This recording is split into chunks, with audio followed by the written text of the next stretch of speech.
Welcome back. Today I wanted to talk about Kundalini.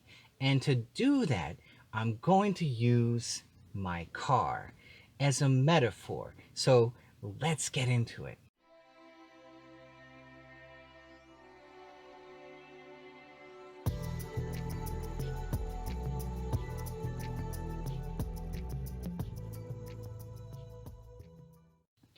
What is Kundalini?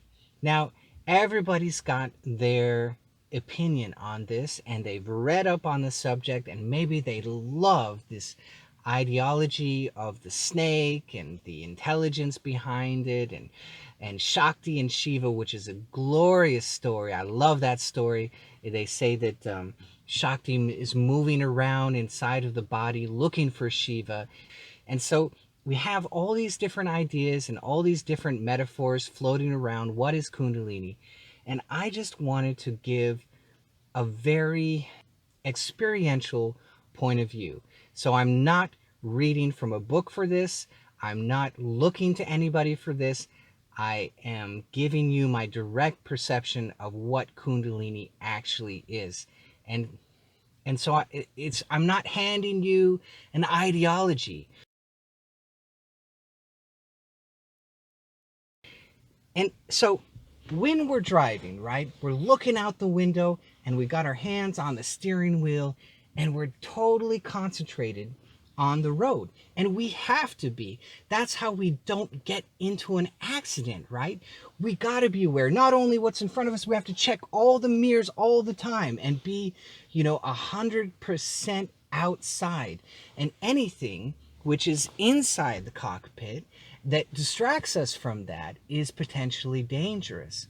So if we're eating food, we could get a ticket for that now in some states. If we're listening, if we're watching a video at the same time, we could be getting a ticket for that in some states now, because they understand very correctly, if your attention is not on the road, it's dangerous, right?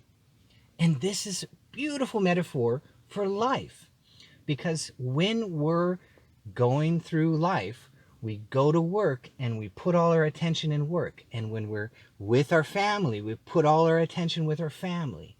And when we're going for a date, we put all our attention on the date. And that's as it should be, right? And yet meditation is causing us to go inside. And so in this metaphor that I'm presenting to you, we're looking down inside the car. We're looking in the cockpit. Maybe we're messing around with the gears and we're looking at the gears and we're looking at the labels inside of the gear. And how does this work? And how does the radio work? And oh my goodness, I got a GPS in here. And I've got so many stations of things that I could listen to. But I can't do that while I'm driving. And so when we're driving, I learned on a stick shift. I don't know if anybody learns on a stick shift anymore, but maybe some of you remember that, learning on a stick shift. Or maybe you learned on an automatic and then later you learned a stick shift, which is more difficult.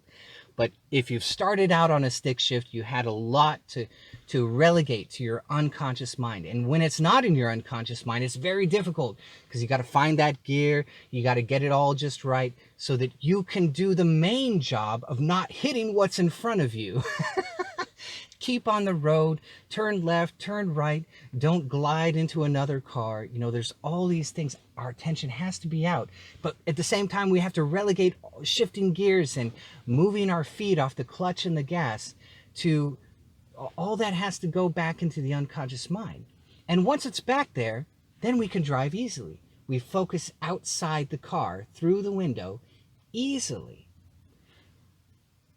And in the process of meditation and interoception and going inside, interiorizing, we open up everything in the cockpit again. And so all this information starts coming to us, and it's not being relegated by the unconscious mind. We're looking at the gears, we're looking at the radio, we're getting different pieces of information which are not normally in our everyday driving life. Usually we're just outside the window. That's where we're at. Everything that's outside, and we don't think about the cockpit. So what I'm saying is that in the process of Kundalini, all those unconscious processes, you probably heard me say this, all those unconscious processes are coming up into your awareness. And this can be very nice. It can be very easy. It can be very pleasant. It can even be blissful. But sometimes we get stuck inside the cockpit and we have trouble getting back out of the cockpit into our daily lives. We have to relearn this transfer. Okay, so I can be inside the cockpit and I can be outside the window. We have to relearn that relegation so that we can pick at any one time. Okay, now I'm outside. Okay, now I'm in the cockpit. Now I'm outside. Now I'm in a cockpit. And it's a new process. And you have to integrate all of that and make it on purpose and not just on accident. Because otherwise, you don't want the cockpit overwhelming you when you don't want to be overwhelmed by the information inside the cockpit, right? If Soft Rock 101 is your favorite station, you don't want to be overwhelmed by Soft Rock 101 every minute. You want to be able to push that to the side and concentrate on what's going on outside because you don't want to get in a wreck. You don't want to wreck your life, right? That's Kundalini. That's the process. We are learning to know that we have a cockpit, know what's inside of it, know how to use the pieces correctly, integrate all of that, and be able to put it at the side so we can concentrate outwardly. And eventually, all of this comes together more and more and more easily so that we can pick and choose how much we're going to be outside and how much we're going to be inside.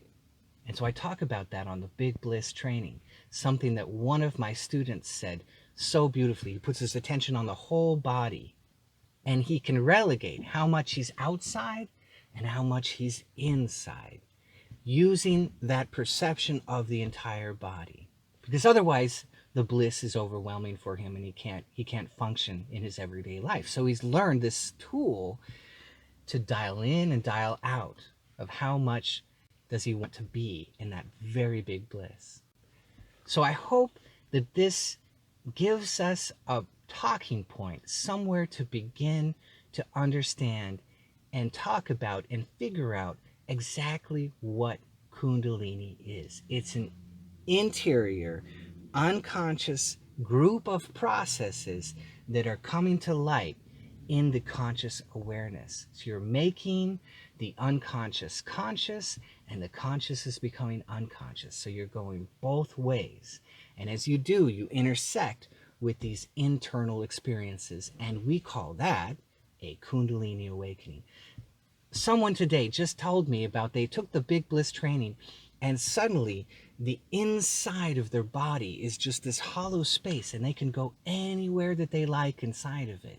So that's been a development over time by these two trainings. I'm so overjoyed to hear that. It's just glorious. And so we can dial that in and we can dial that out. We can be inside and we can be outside and function both ways easily and effortlessly. And isn't that beautiful? So I hope you like this. I hope it stirs your heart a little bit, makes you think about Kundalini in a different way that maybe you didn't think about it before. Thank you so much. God bless. If you like this, be sure to hit that bell down below so I can see all of you next time.